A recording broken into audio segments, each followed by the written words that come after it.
Hello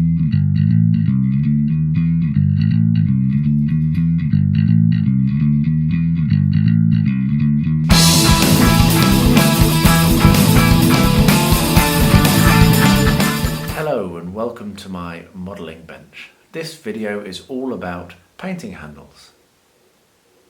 The purpose of this video is to go through the different painting handles that I own, show the custom painting handle that I make for myself out of wine corks, and talk about the pros and cons of each option. Now, everyone has their own preferences. This is only my opinion, but I think that maybe it might be useful for some people, and it may even prompt a bit of a discussion down below in the comments, which would be brilliant, about what you find best or worst, or what you like and don't like about each of the different painting handles. So first of all, what I will do is I'll introduce you to each of these options I've got in front of me. Number one is the Citadel painting handle. Now, I'm sure you'll have seen this. It's quite popular, a lot of people use them, about £6, something like that, so not a huge amount of money, pretty nice in the hand. We'll get to that in a minute.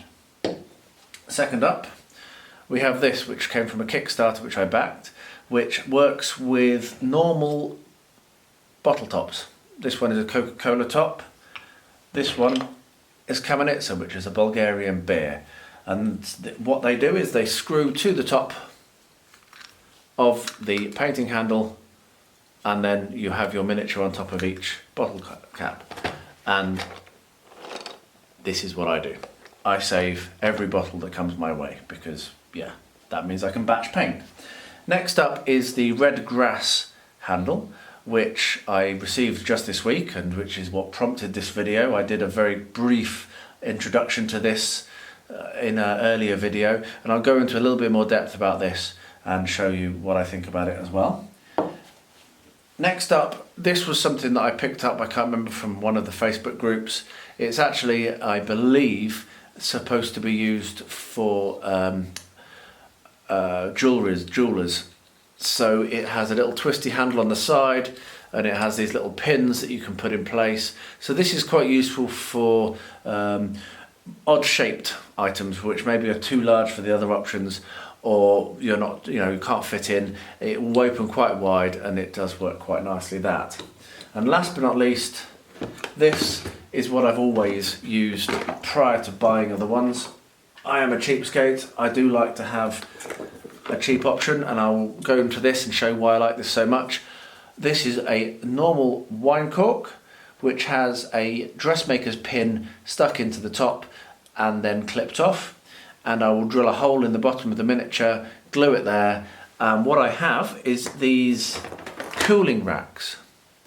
And the good thing with these cooling racks is the wine corks fit really nicely. So this is a very nice idea. I've done this for years, and it goes together with these cooling racks very well and allows for a lot of miniatures to be on the go at the same time, which I've mentioned twice now, and that is a key requirement for me for painting handles. So I will get myself set up now to demonstrate the use of each of these ideas, and hopefully at the end of this video we'll be able to come to some sort of a conclusion. First of all, we're going to talk about the Citadel painting handle. What I'm going to do is I have some ruffians that I'm painting through at the moment from Hobbit SBG, and I will be doing the leather on these models as part of this video.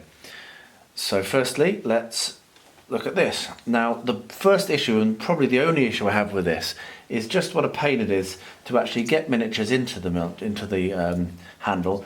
I find that quite clumsy, and then more importantly, if you've painted the whole of the miniature, it's then quite a challenge to remove the miniature from this painting handle. So that's right up front, that's what I'm going to say as the biggest concern. Now, I don't want to be too negative about this because it is actually very nice to hold. It has a good shape, it sits in the palm of your hand very nicely, and you can rotate it, though it doesn't have the rotating top. You can keep it very nice and steady in your hand, as you can see, to actually allow you to have access to the model, and you can rotate it nice and steadily without moving your stable hand so it's a good fit. It feels good in the hand. It would be useful for me, I think. I think this one would be useful for me for painting something, maybe a hero, which I'm not going to be doing too many of. Maybe in a batch I might have 1 or 2 heroes, and so one of those heroes could potentially sit inside this holder and it will have the entire paint job done to it without ever having to be removed. That would be a good way of it working for me. Troops, where I'm maybe doing 20, 15, 20 at a time, less useful. If I had a whole number of these, then I can see that value, but for the way that I normally paint, it isn't massively ideal. So there we are, a very quick application of some leather on his whip, which is very badly done, but never mind. And now I'm going to remove that from the painting handle, and I've done that okay. It's not so bad, but it still is a little bit awkward, and if you slip you could end up smudging something you spent a lot of time working on, and that would be massively frustrating. Okay, next up we have this painting handle, which for the life of me I can't remember what it's called, but I will put links in the description below, and maybe I'll even write it here so that you know what it's called. This one is the painting handle which works with standard size bottle tops. Now this also has its challenges. I have some 1/72 miniatures here. These are German snipers, if you cared, and they are stuck on with a little bit of white, so normal blue tack but white tack, and that works well enough for these very light miniatures, but it doesn't work for metal miniatures, and I certainly wouldn't really want to be holding it upside down if I had a metal miniature. It will not be strong enough. So the way that I work on this one, when I'm putting together a batch of miniatures to paint, is I actually have preheated my hot glue gun, and I will put a lump of hot glue on the top of the bottle top, and then lightly stick the miniature with hot glue to the bottle top. Now that will then have to wait to go off, which doesn't take too long. So that's one issue. You do have to be prepared. So we'll come back to this one after I've prepared all of the miniatures that I'm going to put on these bottle tops.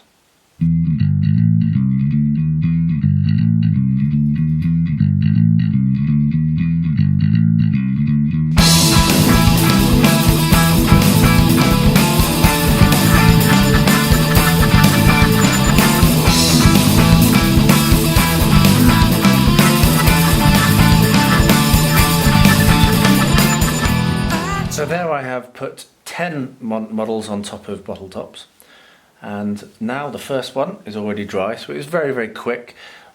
It doesn't take that long for the hot glue to go off, so you're not really wasting much time, but it is something to bear in mind. You do have to hot glue. But the good thing with this is now what I do is I simply screw that onto the painting handle, and then I have a very secure model, a very secure miniature, which I can easily go in with and paint the leather on this one, and then straight away, so I'll just do a dip of leather on this one, and then straight away I'll be able to go to a different miniature and put leather on that one as well. So the batch painting possibilities of this, while there's a little bit of setup time to actually putting them securely on the base with the hot glue, once they're on, it's hot swappable. There's no pain at all. You can swap as many times as you like. And I've done mounted miniatures, and I painted my entire Far Harad Camel Rider force using this technique, and never had a single miniature fall off. It was very secure. In the same way as the Games Workshop, this painting handle feels very secure in the hand. It fits nicely in the palm. It does actually come with a rotating attachment, but I've never bothered to use it. I just use it as a standard static handle. But it works very well. So now to swap this miniature, screw it off, put it to one side, pick your next one off, screw it on, and you're on your way. And the final thing to say about this that I like so much is they did not use a proprietary shape or size for their screw top. This is something that you get with every single bottle of pop or beer or whatever that you drink. That's great. It means that you can have a whole hundreds of miniatures all ready to be used with one painting handle purchase. You don't have to go out and buy 20 like you would with Citadel or even with the Redgrass games. And that to me is a big selling point. If you're into batch painting, of course. If you're not into batch painting, that doesn't really matter. So that's the really useful painting handle, or something it's called. I will remember, probably when I finish filming. Next up we have the Redgrass Games painting handle. This is the one that came through from Kickstarter recently, and it is one that has the really nice, as I've said in my other video, the really nice rotational action. It's very nice and easy to control. So what I'll do is the same thing again. I'll pick out another miniature, another of my ruffians. Let's go for Lefty. Yeah. And what you do is you stick the miniature on with the sticky stuff that they provide you with, which seems to be strong enough. I have had one fall off before, holding it upside down, so that is a bit of a concern. And in the same way as the others, you are able to hold that in your secure hand on the bench, but different to the others, and the really awesome thing is you can rotate. So if you're doing something quite small, like the belt here, you don't have to move your paintbrush. You can rotate the entire model to give access to the bits that you're trying to reach, and that is awesome. It's also small enough so you can hold it upside down to get to underneath bits should you wish to, which is quite nice. And as I say, the sticky stuff is very similar to Blue Tack, but much more rigid, much stronger. The negative about this is exactly the same negative as I have about the Citadel, the Games Workshop one.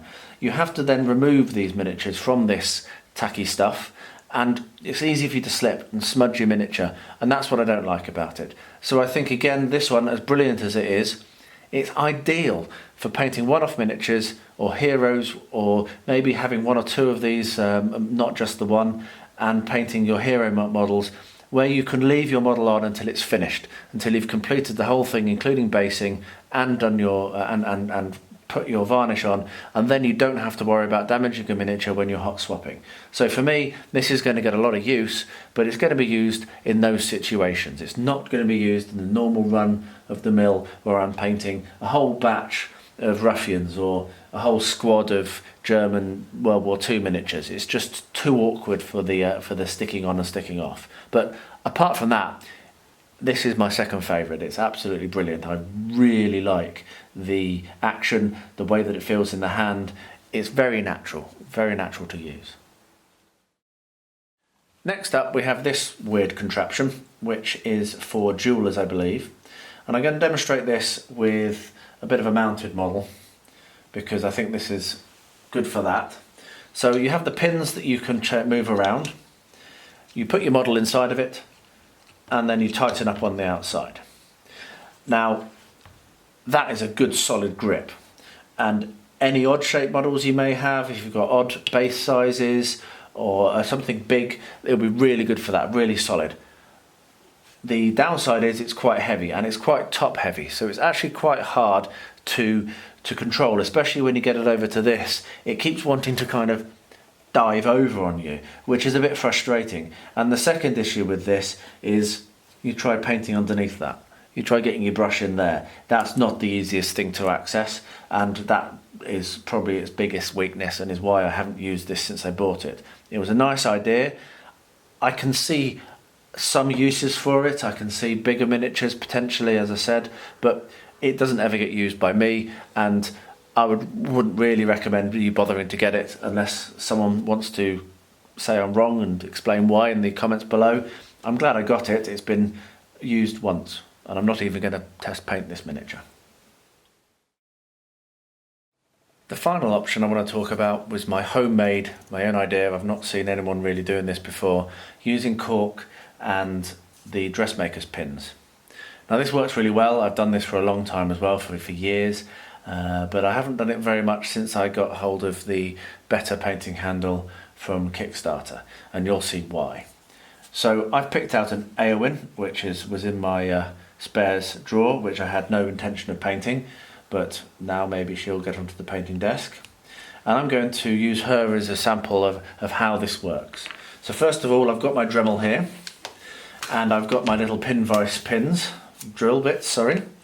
And what I'll do is You can use a normal pin vise, but I'm very lazy. If you've got electric tools, you should use them because it makes things easier. So you pick out one of the pin vise drill bits, which is going to be about the right size for that, and then you put that in.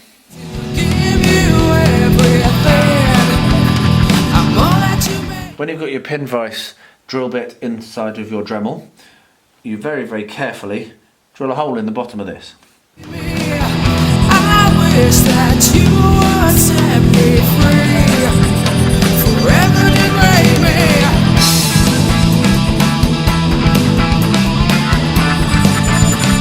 You then find the correct size drill bit. Each time the rhyme was so bad. So now I've got a hole in the bottom of her foot. What I will do is I will make sure that my little bit of what's it goes in, and it does, kind of, apart from the fact that I seem to have damaged the miniature.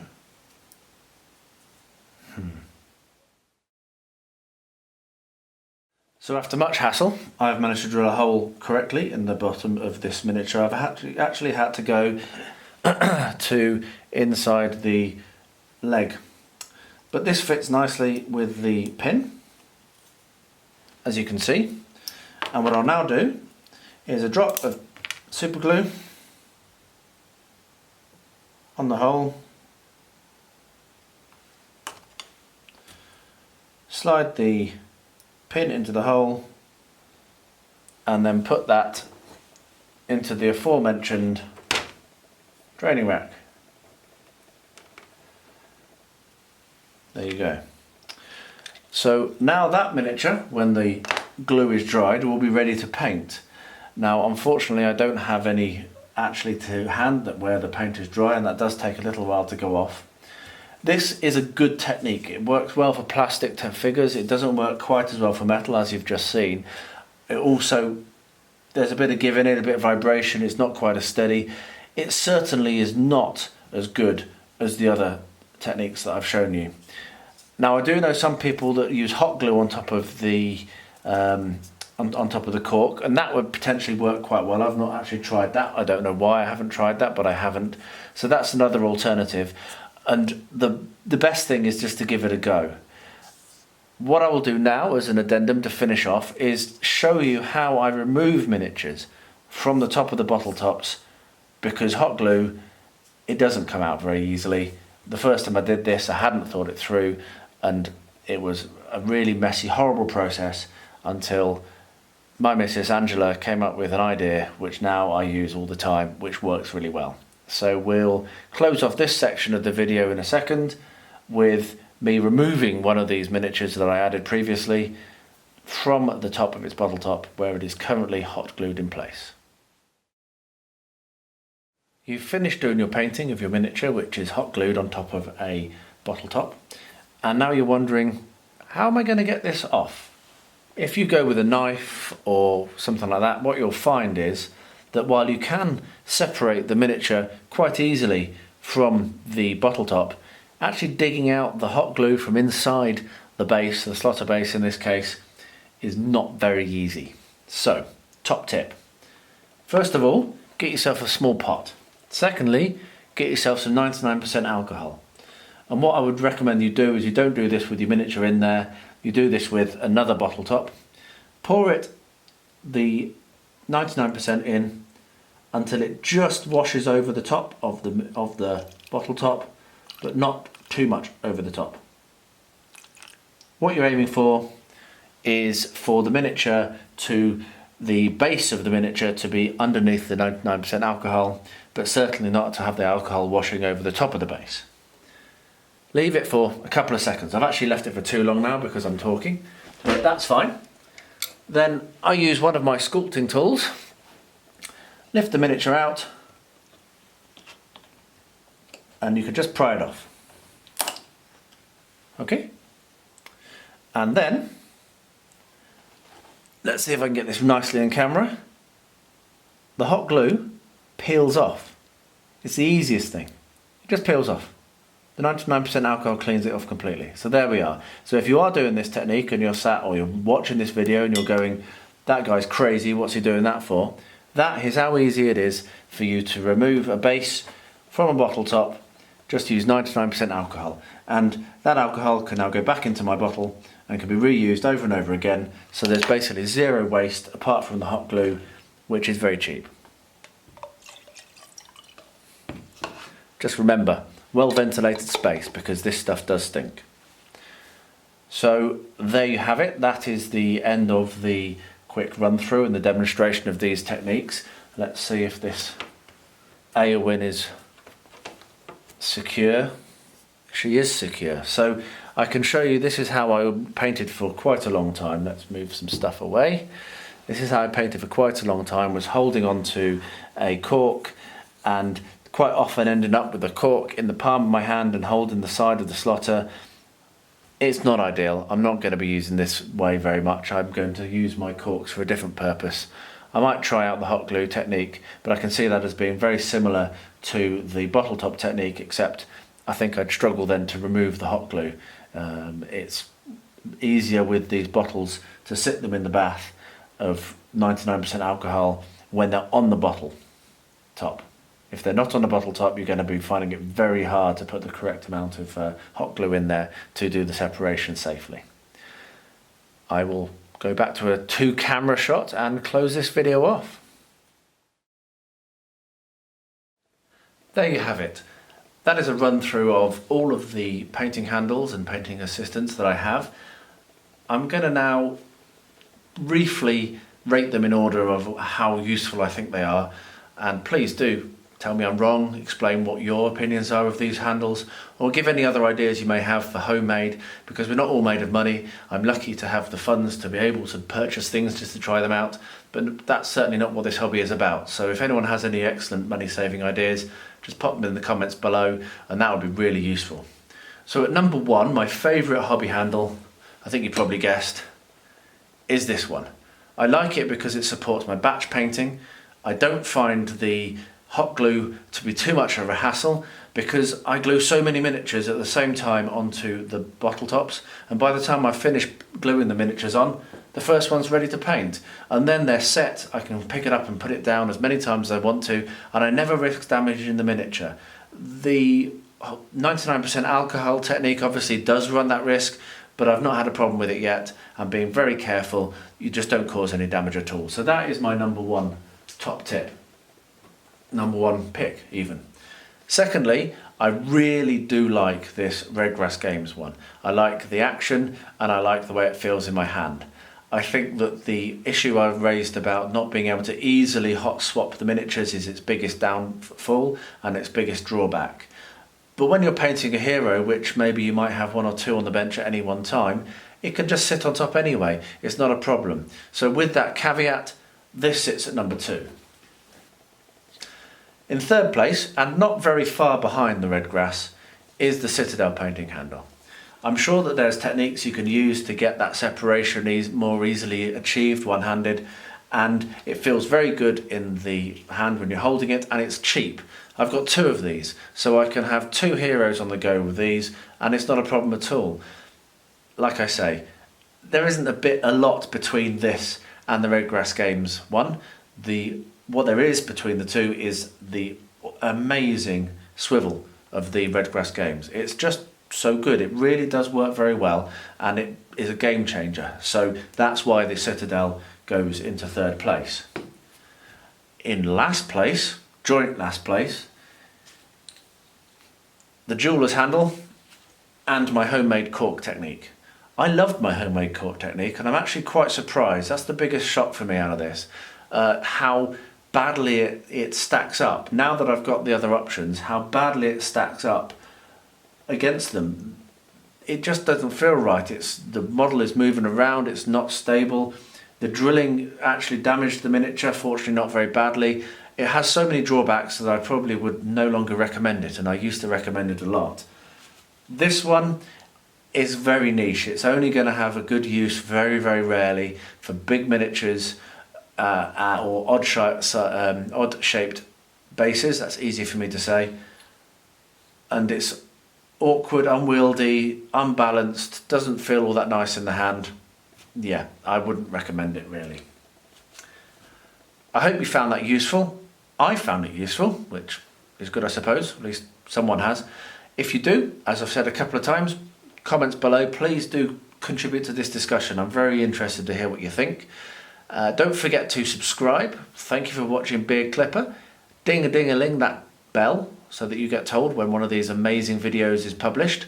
And I will see you in the next one.